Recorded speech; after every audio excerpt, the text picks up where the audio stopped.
കൃപ എവിടെ നിന്ന് ഉത്ഭവിക്കുന്നു, അവൻ്റെ ഉത്ഭവസ്ഥാനം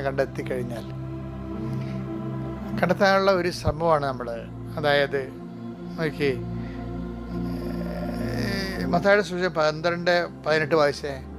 ഇതാ ഞാൻ തിരഞ്ഞെടുത്ത എന്റെ ദാസൻ, ഞാൻ തിരഞ്ഞെടുത്ത എന്റെ ദാസൻ, എന്റെ ആത്മാവ് പ്രസാദിച്ച എന്റെ പ്രിയപ്പെട്ടവൻ, ആത്മാവ് പ്രസാദിച്ച എന്റെ പ്രിയപ്പെട്ടവൻ. ഞാൻ അവന്റെ മേൽ എന്റെ ആത്മാവിനെ അയക്കും, ഞാൻ അവന്റെ മേൽ എന്റെ ആത്മാവിനെ അയക്കും.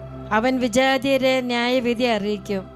അതായത് അവൻ വിജാതിയരെ ന്യായവിധി അറിയിക്കും. അതായത് ഇതാ ഞാൻ തിരഞ്ഞെടുത്ത എൻ്റെ ദാസൻ, എൻ്റെ ആത്മാവ് പ്രസാദിച്ച എൻ്റെ പ്രിയപ്പെട്ടവൻ. അതായത് പിതാവിൻ്റെ ആത്മപ്രസാദത്തിൽ നിന്നാണ് ഈശോയ്ക്ക് കൃപ കിട്ടണത്. കിട്ടണമെന്നല്ല, അധിക കൃപ എന്ന് വെച്ച് കഴിഞ്ഞാൽ ഈശോ പറഞ്ഞിട്ടില്ലേ, ഈശോയെക്കുറിച്ച് എന്നാ അമ്മ പറയണത്? അതായത് അവൻ വന്നിരിക്കുന്നത് ജീവനുണ്ടാകാനും അത് സമർത്ഥമായി ഉണ്ടാകാനും. അപ്പം യോഹന്നാൻ 10:10 പറയുന്ന കൃപയും ജീവനും ഒന്ന് തന്നെ ശരിക്കും പറഞ്ഞാൽ. അതേസമയം തന്നെ പറയണത് അവൻ്റെ നാമത്തിൽ വിശ്വസിക്കുന്നവർക്കെല്ലാം കൃപയ്ക്ക് മേൽ കൃപ. യോഹന്നാൻ 1:16 വായിച്ചു. അവൻ്റെ പൂർണ്ണതയിൽ നിന്ന് നാം എല്ലാം കൃപയ്ക്ക് മേൽ കൃപ സ്വീകരിച്ചിരിക്കുന്നു. കൃപയ്ക്ക് മേൽ കൃപ, അധിക കൃപ എന്ന് പറയും. കൃപയ്ക്ക് മേൽ കൃപ, ഗ്രേസ് അപ്പോൺ ഗ്രേസ് സ്വീകരിച്ചിരിക്കുന്നു. അതായത് ക്രിസ്തുവിൻ്റെ പൂർണ്ണതയിൽ നിന്ന് നമുക്ക് കൃപയ്ക്ക് മേൽ കൃപ. ഇത് എങ്ങനെ, ഞാനത് ഇപ്പം ഇത്രയും പറയുന്നതിൽ നിന്ന് നിങ്ങൾ മനസ്സിലാകണമെന്ന് ഞാൻ ആഗ്രഹിക്കുന്ന ഒരു കാര്യം എന്താണെന്നറിയാമോ? അത് കൃപയുടെ സ്രോതസ്സാണ്.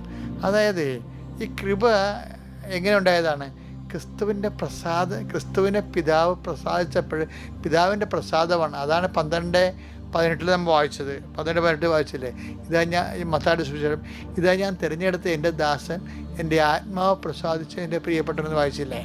അപ്പോൾ അത് തന്നെയാണ് ശരിക്കും പറഞ്ഞു കഴിഞ്ഞാൽ ലൂക്ക 3:22 വായിച്ചിട്ട്, പരിശുദ്ധാത്മാവ് പ്രാവിന്റെ രൂപത്തിൽ അവന്റെ മേൽ ഇറങ്ങി വന്നു. സ്വർഗത്തിൽ നിന്ന് ഒരു സ്വരവും ഉണ്ടായി, നീ എന്റെ പ്രിയപുത്രൻ, നിന്നിൽ ഞാൻ പ്രസാദിച്ചിരിക്കുന്നു. അപ്പൊ പിതാവ് പ്രസാദിച്ചതാണ്. അതെന്തുകൊണ്ടാണ് പ്രസാദിച്ചിരിക്കുന്നത്? അതായത് ക്രിസ്തു സഹനബലിക്കുള്ള കുഞ്ഞാടായിട്ട് ക്രിസ്തു തന്നെ സമർപ്പിക്കുകയാണ്.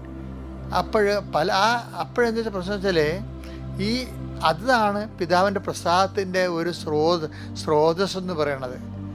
അതായത് പിതാവിന് സ്വയം സമർപ്പിക്കുക.